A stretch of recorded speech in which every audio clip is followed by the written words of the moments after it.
connected with intercession. And so we know what he means in the previous statement when he talked about Christ interceding for us before the Father. But this is precisely what happens at the Catholic Mass. Christ offers his propitiatory sacrifice on the cross to the Father in heaven for our sins. Listen to what the Council of Trent said, which is also recorded in Dr. White's book.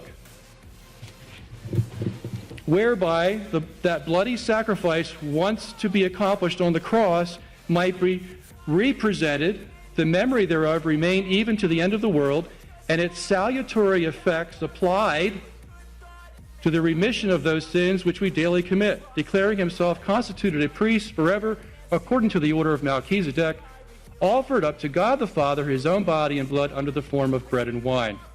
The Holy Council teaches that this is truly propitiatory, and has this effect, that if we, contrite and penitent, with sincere heart and upright faith, with fear and reverence, draw nigh to God, we obtain mercy and find forgiveness in seasonable aid.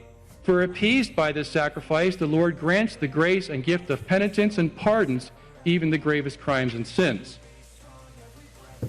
Again, I submit to you that Dr. White's statement is almost identical to that of the Council of Trent, even to the point of Dr. White saying in his footnote that the intercession of Hebrews 9 verse 12 that Christ now presents to the Father is the propitiatory work of the cross. Now let's pause for a moment and ask, why would this message of a propitiatory intercession be so important in the book of Hebrews? The simple answer is 51% of the book of Hebrews concerns the issue of sin and the temptation to fall away from the faith. 51%. 8% talks about the new covenant. 40% talks about the intercessory work of Christ. The message of Hebrews then is, if you find yourself falling into sin and being tempted to fall away, go to Christ, your heavenly intercessor. And you'll notice that some of the grievous sins that Hebrews talks about, for example, in Hebrews 10 verse 26, it says that if we willfully sin, there remains no more sacrifice for sin. Now, it's interesting that he used the word sacrifice there, because that means the sacrifice is not being applied to someone who willfully sins. I submit to you, there is a better intercession. There is no better intercession than the Catholic Mass, which presents the propitiatory power of the cross to the Father.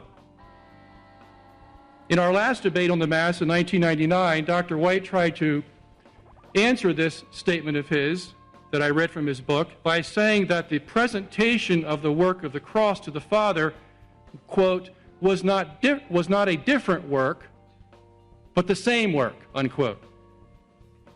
But this only further corners Dr. White, since Catholic doctrine does not consider the Mass a different work, but the same precise sacrifice of Calvary. If it was different, then we would have two separate sacrifices. But the Roman Catholic Church insists there is only one sacrifice, as Dr. White knows very well.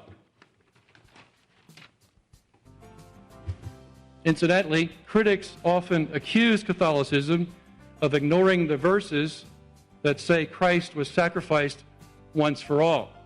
You'll find that about a half a dozen times or more in the book of Hebrews. But we don't ignore them any more than Dr. White ignores them by saying that Christ, as part of his office of continual intercession, presents the work of the cross to the Father. Moreover, Hebrews 9 verse 12 says that Christ entered the holy place once for all. The only reason this phrase once for all appears in this context is to contrast what the high priest did in the Old Testament as to what Christ does in the New Covenant. For example, once a year, as Hebrews 9 goes on to explain, the high priest would go in to the Holy of Holies and he would offer the sacrifice. He would have to do that every year. He would go in, and as a matter of fact, it was such a solemn ceremony that they used to put bells on his ankles and tie a rope to his ankle, and the rope would extend outside so the men could hold on to that rope while the priest was in the Holy of Holies. And the reason they did that was that if, for a chance, he had sinned, then the Lord would have struck him dead in the Holy of Holies, and they wouldn't hear the bells ringing anymore because he would be dead on the floor, so they would pull him out by the rope. That's how solemn of a ceremony that was. But what the Hebrew writer is doing is contrasting the fact that the high priest had to go in to the Holy of Holies once per year and then go out again and then go back in again the next year and then go out and then the next year and ad infinitum. But Christ does not. The Hebrew writer is telling us, his argument is that Christ enters once into the Holy of Holies and he does not go out anymore. That's his argument in Hebrews 9 verse 12. He shed his own blood, not somebody else's blood, and therefore when he goes into the Holy of Holies, he stays and does not go out. And thus he only has to do it one time. Once Christ enters, he is there to stay. While he is there, what is he doing? Well, as Dr. White agreed, and as I agree from the Council of Trent, he is presenting his work of the cross to the Father as he stays in the Holy of Holies, not having to come out any longer. In fact, in Hebrews 9, 23 and 24, it goes on to argue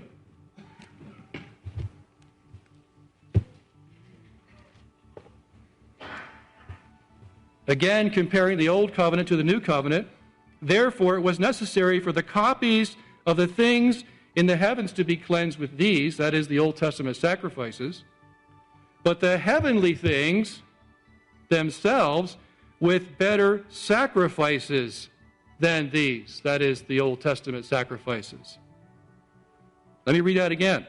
But the heavenly things, that the things in heaven, with better sacrifices than those over there, the Old Covenant.